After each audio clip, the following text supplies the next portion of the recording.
හරි. මම සුනාමි තරංග ගැන කතා කරන්න යන්නේ බලන්න. මම ඒ වලින් කලින් මෙහෙම තියරි එකක් කියලා දෙනවා. කිසියම් මේ වගේ ජල පෘෂ්ඨයක් තියෙනවා. කිසියම් ජල පෘෂ්ඨයක් මේ ජලයේ ගැඹුර සිම්පල් ලෙස්ටම් මේකේ ජල තරංග ගමන් කරන ප්‍රවේගය වෙන්නේ v නම් මේ v කියන කෙනා සමානයි වර්ගමූල gh වලට v කියන්නේ වර්ගමූල gh හරි එතකොට v වර්ගයේ සමානුපාත v වර්ගයේ සමානයි gh වලට ना v वर्गයේ සමානුපාතිකයි h වලට. එතකොට h වැඩි කියන්නේ ජලයේ ගැඹුර වැඩි. සාමාන්‍ය ජලයේ ගැඹුර වැඩි වෙනකොට ජලය ගමන් කරන ප්‍රවේගයත් වැඩි. ජලයේ ගැඹුර අඩු වෙනකොට ජලයේ ප්‍රවේගයත් අඩුයි. හරි. සුනාමි තරංග ගැන කතා කරනකොට අපිට මේ දේ අවශ්‍යයි කියන්නේ ගැඹුර වැඩි තැනදී ජලයේ ගැඹුර වැඩි තැනදී ජලයේ වේගයක් වැඩි. ගැඹුර අඩු තැන ජලයේ වේගයක් අඩුයි. එතකොට අපි ගත්තොත් කිසියම් තැනක සුනාමි තරංගයක් ඇති වෙන්නේ මුහුද අභ්‍යන්තරයේ සිදුවෙච්ච භූමිකම්පාවක් නැත්නම් මුහුදේ උල්කාපාත කැලලක් කඩා වැටලා ඒ වගේ දෙයක් නිසා. එතකොට මම ගත්තොත් එහෙම ඔය දන්නවා සාමාන්‍යයෙන් මේ ගොඩේවට එන්න මුහුදේ ගැඹුර අඩු වෙනවා. මුහුදේ ගැඹුර අඩු වෙනවා. කියන්නේ ජල තරංග දැන් ඔයගොල්ලෝ ගන්න මේ වගේ මේ ශීර්ෂ දෙකක් අතර දුරට අපි කියන්නේ තරංග ආයාමය කියලා. මුඛාකාර උල්කාපාත කැබැල්ලක් හරි භූමිකම්පාවක් හරි ඇති වෙලා මේ මුහුද අභ්‍යන්තරයේ සිදුවන කිසියම් මේ වගේ කම්පනයක්.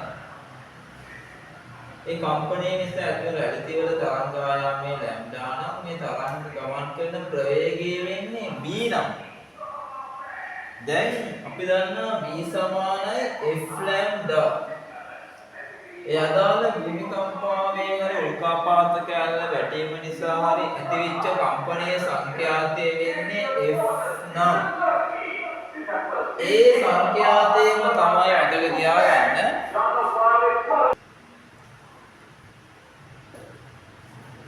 හරි. එහෙනම් v සමානුපාතිකයි ලැම්ඩාට.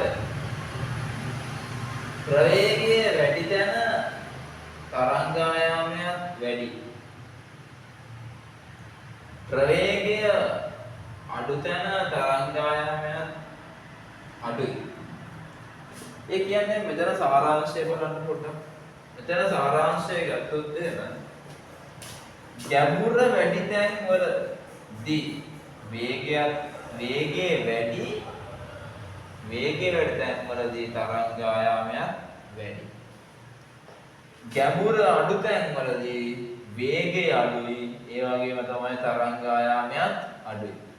සාමාන්‍ය සුනාමි තරංගයක් මුහුද අභ්‍යන්තරයේදී ඔක තරංග ආයාමය මීටර 2ක් මීටර 3ක් විතර වෙන්න පුළුවන්. ඒක තේරෙන්නේ නැහැ.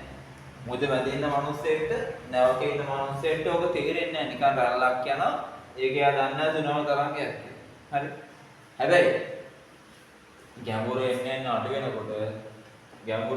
අඩු වෙනකොට වෙන්නේ මොකද්ද? වේගය අඩු වෙනවා තරංග ආයාමයක් අඩු වෙනවා. හරි. මේ කලින් වැරදුනා. සාමාන්‍යයෙන් ගැඹුර වැඩි වෙනකොට තරංග ආයාම වැඩි. එතකොට මේ තරංග ආයාමය කිලෝමීටර ගණන් කිලෝමීටර 1000ක් විතර වෙන්න පුළුවන්. හැබැයි ඒක ගොඩබිම ආසන්න වෙනකොට ඒක සමහරක් විට මීටර 2ක් මීටර 3ක් වගේ වෙන්න පුළුවන්. ඒ ගොඩ මේ මුහුද අභ්‍යන්තරයේදී කිලෝමීටර ගණන්. කොහොමත් මේක අඳුර ගන්න බෑ. කොහොමත් ඒක අඳුර ගන්න බෑ. හරි. එහෙනම් අයි බලමු මෙතනින් පස්සේ. ගොඩේවල සුනාම තරංගය එනකොට මොන වගේ හැඩයක්ද තියෙන්නේ කියලා. ගැඹුර අඩු වෙනකොට තරංග ආයාමය අඩු වෙන්නත් ඕනේ, වේගය අඩු වෙන්නත් ඕනේ. හරි. චුට්ටක් බලන්න. ගොඩබිම දිහාවට සුනාම තරංගයක් එනකොට මේ තියෙන්නේ වල සුනාම තරංගයක් එද්දී මුද මැදදී ලොකු තරංග ආයාමයක් තියෙනවා. තරංග ආයාමයේ වැඩි. හැබැයි ගොඩබිමට එන්නේ මොකක් තරංග ආයාමයේ කියන එක අඩු වෙනවා, විස්තරය වැඩි වෙනවා. තවුරට යනවා. දැක්කද? මේ තරංග ආයාමයේ ලැම්ඩා 1 මේ තරංග ආයාමයේ ලැම්ඩා 2 නම් තරංග ආයාමයේ ටික ටික අඩු වෙනවා. හැබැයි මේ තරංගයේ විස්තරය මොකද වෙන්නේ? ටික ටික තරංගයේ එසවීම වැඩි වෙනවා. ඒක සාමාන්‍යයෙන් ගොඩබිමට එනකොට මීටර 100ක් විතර ඉස්සෙනවා. හරි? ඒක නිසා තමයි බලවෑම වැඩි. හරි?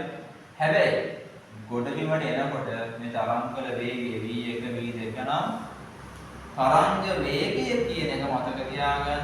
වේගය කියන එක ගොඩබිමට එනකොට ටික ටික අඩු වෙනවා. සුනාමි තරංගවල වේගය එච්චර මේ ලොකු නැහැ.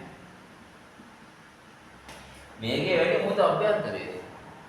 මොකද අභ්‍යන්තරයේ සුනාමි තරංගයක් හඳුර ගන්න බැරි. මොකද අභ්‍යන්තරයේ තව සුනාමි තරංගයේ විස්තරය අඩුයි.